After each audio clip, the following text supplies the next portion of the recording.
Give it up for Kivana.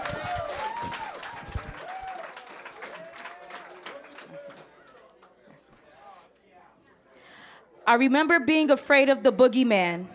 Sleepless nights forcing myself to stay awake, otherwise he'd come out to play. His touch was like acid and it laced me with hate. Fingertips trailing across my skin, causing me to cringe from within because this was the kind of embrace that even if no one ever told you about, doesn't feel okay.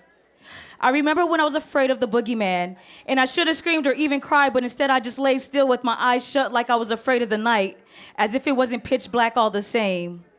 I should have made a sound, but I knew I didn't want to know the consequence, and so I just lied there waiting for him to leave. I remember being afraid of the boogeyman, and I should have been filled with joy to be awake, to see another day, to feel the sunshine bright on my face, but it's a nightmare when your monster exists in the daylight. And you're forced to fake the family bond where you pretend everything is great, as if he wasn't just in my room a few hours before the sun rose. I remember when the boogeyman got to my mother, and it was probably my fault I wasn't home. But it's not like I could have saved her, so it's not my blame or my burden to bear alone.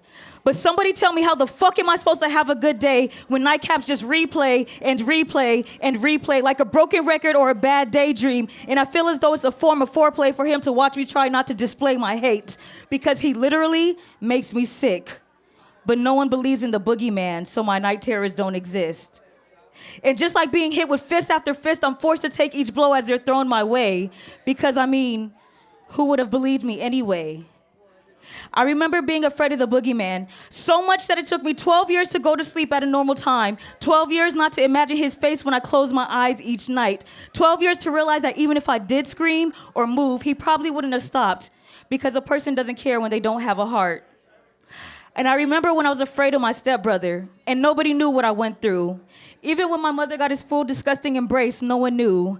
Even when I worked the words down and expressed it through paper, no one knew. No one knew that almost every day for 2 years, starting at the age of 8, I was touched by him.